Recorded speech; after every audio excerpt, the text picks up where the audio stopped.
Hello, Scorpio. Ah, ako ulit. Pasensya na. Ngayon mag-i-straight na ako.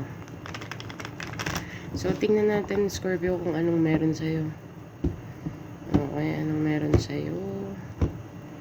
Anong ganap. Para po sa mga Scorpio na mga resonate, hit the thumbs up po. Subscribe ka na rin and hit the notification bell para po stay connected tayo. Para po sa mga hindi resonate na Scorpio, better luck next time po. Baka po masagap ko ng energy nyo. Past, present, and future, maaaring naganap na, magaganap pa lang, or kasalukuyang nagaganap. Okay?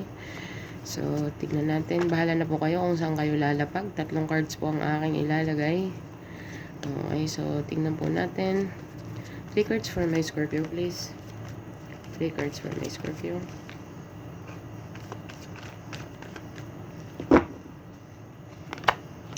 Oh, the Queen of Earth. 10 of Water. At the Call. Oh my God. With the 20 card. So we will see with the 10 of Water. This is 10 of Cups. Okay, with the Queen of Earth. Queen of Pentacles yan sa tarot deck. Together with the bottom of the deck, Ace of Earth. So you have meron kang dito, opportunity. Okay. But i-clarify ko each card para makita natin kung ano yung tungkol na to. Maybe 20 is significant. Okay. Maybe 10 is significant. Okay. So we will see. Ganda din, positive. Clarify the Queen of Earth.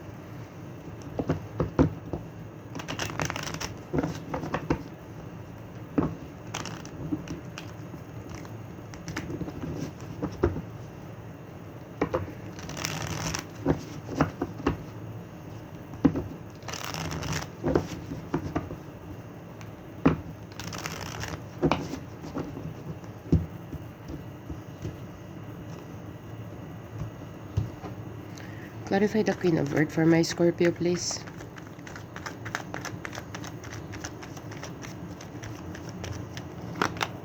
Ace of Wands. The Devil card. Oh my God. Eight of Wands. King of Cups. King of Pentacles. At saka the Three of Cups. Okay. At the bottom of the deck, King of Wands.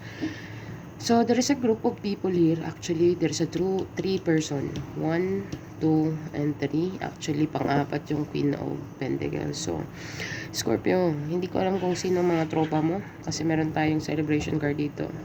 Community card, reconciliation card together with the call. Hindi ko alam kung may tinatawagan ka. Okay, or kaibigan mo tatawagan ka to celebrate or ayain kang lumabas.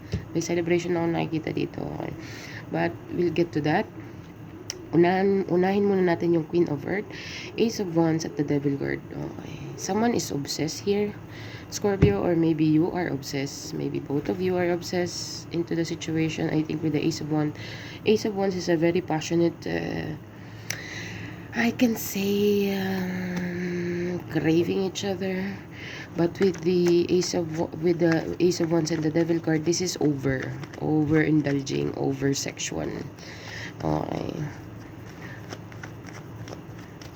Clarify more with this Queen of Earth. Clarify with this Queen of Earth. The Chariot card. Okay, so 8 of Cups. What else? 4 of King of Wands lumabas na. So, Scorpio, you are connecting, or maybe you are sexually connected on someone. You are walking away into the situation, I think, with the 8 of Cups and travel towards this Queen of Earth, okay? Because you have a sexual desire with this person, like 24/7 in your mind. This is obsessively thinking about someone, okay? Obsessively thinking sexually, physical exercise, lahat ng sobra is masama, lahat ng sobra is toxic, okay? So, you are moving away from where you are right now, Scorpio. I think ang dami mong travel dito. Like, I don't know, from another place to another place to another place, I think. This is what I'm getting here. para ma-reach mo tong Queen of Earth. Whomever this is for you. Hindi, wala pong gender sa Tarot, Scorpio. So, bahala ka na po mag-decipher kung ikaw ay lalaking nanonood nito or ikaw ay babaeng nanonood nito. Okay, baka iniimbali niya ang Queen of Earth. Queen of Earth is a very stable person. Okay, doesn't need any support. Okay, they support. They are the one who's supporting. Okay, ang Queen of Earth is very stable person, entrepreneurial mindset.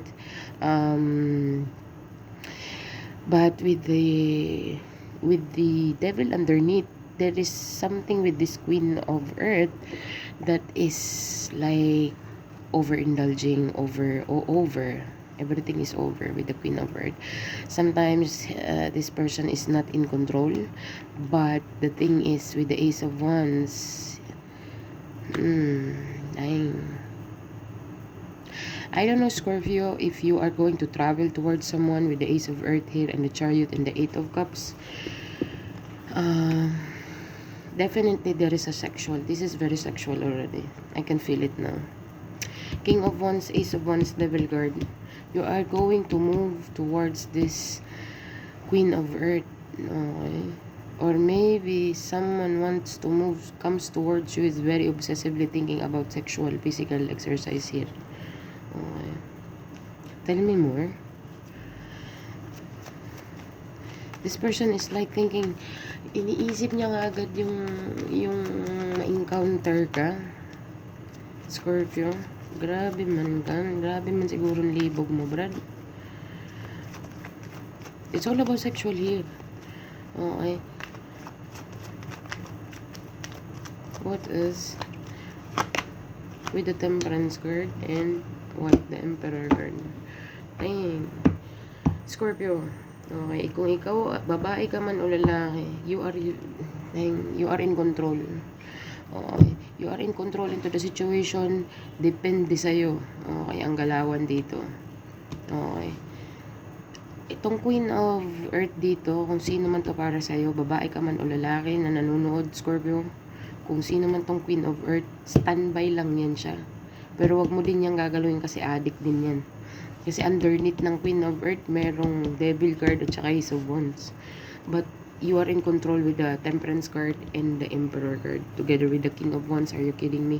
Alam ko naman na gusto mo lang mag-relax or gusto mo lang mag-chill or gusto mo lang may sa haba ng biyahe siguro kasi nakikita ko dito with the Chariot card at Eight of Cups, you walk away into something feeling drained ka, so you need to relax. Four of Swords. Okay, I think nakikita ko rin mga injection or vaccine dito with the Four of Swords. Okay, so I don't know where you go. Hindi ko alam kung saan ka pupunta, Scorpio, babae ka man or lalaki, but I think I can see you like moving into another place, to another place, to another place, like in the whole fucking 24 hours para bagang nakikita kitang dalawang places ang pupuntahan mo, kinabukasan may pupuntahan ka na naman ulit, like I don't know kung anong trabaho mo or whatsoever, but I think as I can see here, you are in control. Okay, I think you're going to meet someone. Okay, depende pa rin sa'yo yan, Scorpio, at saka may nag-iintay din sa'yo actually. Clarify more the Queen of Earth.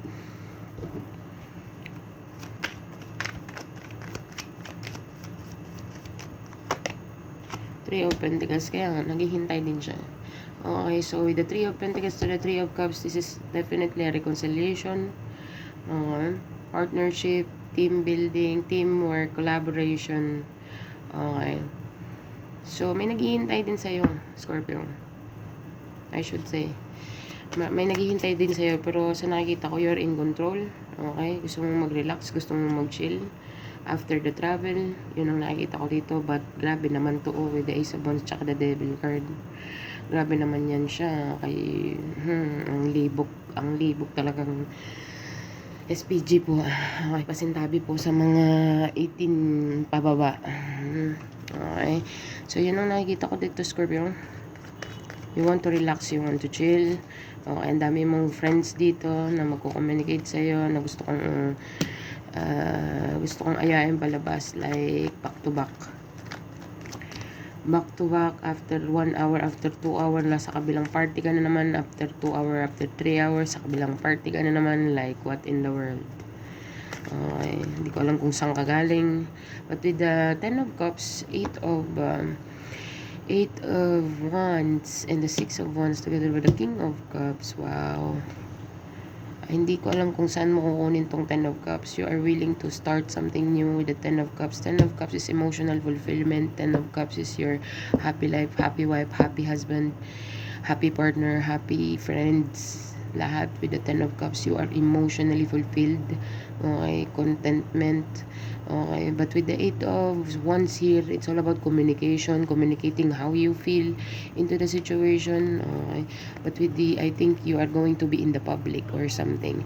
Hindi ko alam kung mag-a-announce ka in the public that you are connecting with someone already, or maybe ipapublic mo on how you feel with it. You are very fulfilled, or you are going to tell stories, because King of Cups is very emotional. Okay, I think nakikita kita ditong you talk a lot. Nakikita kita ditong grabe ang ano mo.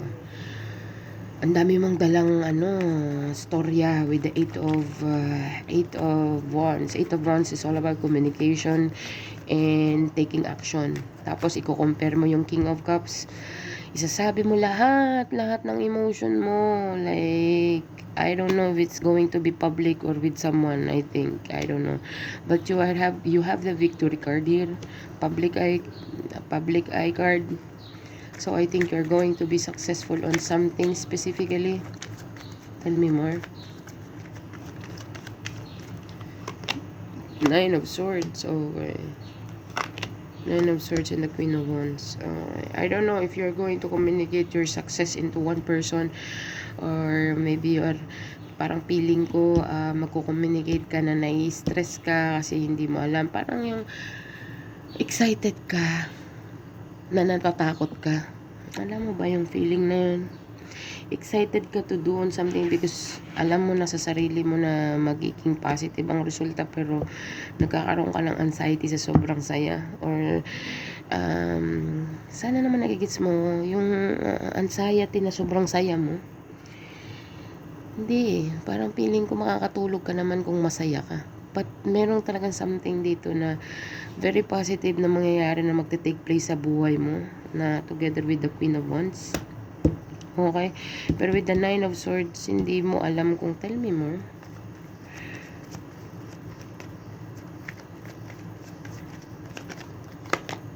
The Death card, it will change everything. Like, it will change drastically. Like, apat na corner ng buhay mo. Kung sino man pong isisharean mo ng story mo. Okay? At the same time, kasi Queen of Wands is a go-getter din. Ipupush ka nito, Scorpio. Ay, kung sino man to sa buhay mo, ipupush ka niya na parang sasabihin niya, it's time. Okay, it's time. It's okay, it's time. It happens now. It's in your timeline. It's time for all the hard work that you do. Sa lahat ng mga paghihirap na ginawa mo, it's time.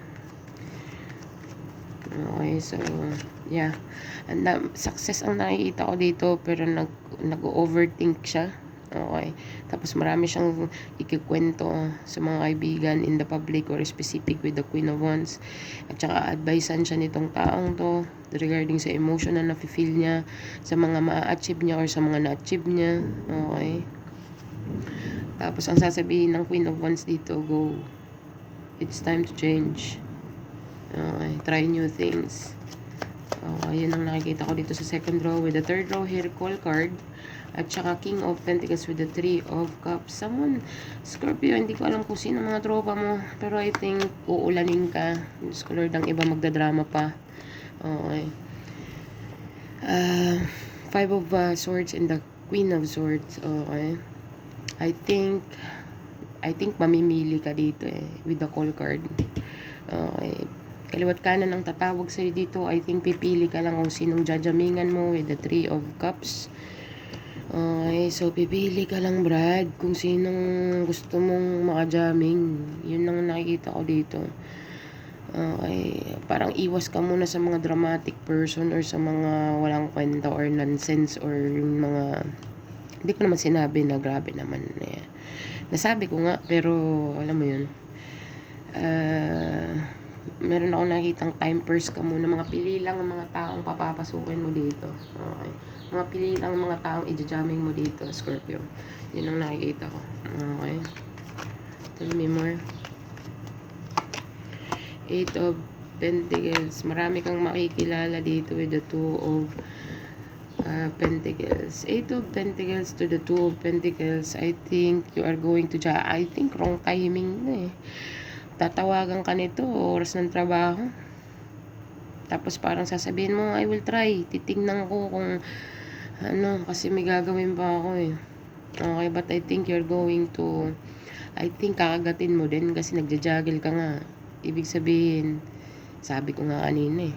So sinasabi ko kanina para bagang after 2 hours na sa kabila kang party, after 3 hours doon ka na naman sa kabila. You know what I mean? Nagja-juggle ka dito eh, but at the same time, focus ka pa rin sa work, hindi ka magpapadistract, hindi mo papabayaan yung work mo. Which is a very good thing. Kahit na may hangover ka, pasok pa rin day. Kahit na may tama ka pa, kahit matulog ka na lang sa desk day. Ang importante, present ka sa celebration ng tropa. Yun ang nakikita ko dito, Scorpio. The High Priestess. Yung intuition mo talagang ang lakas. Pipiliin mo kasi ng mga papapasukin mo dito. Pili lang ang mga tawag i-spend mo ng time. Yung worth it or deserve lang nilang gamitin yung time mo, deserve lang nila. Okay, pero yung mga taong hindi nila deserve, And I think with the 6 of Cups is magko-connecting ka dito. All of the people in the past, magpa-pop out sila, magre-resurface sila. Okay, ito na nga siguro yung tawag na nakikita ko. Daming tao dito.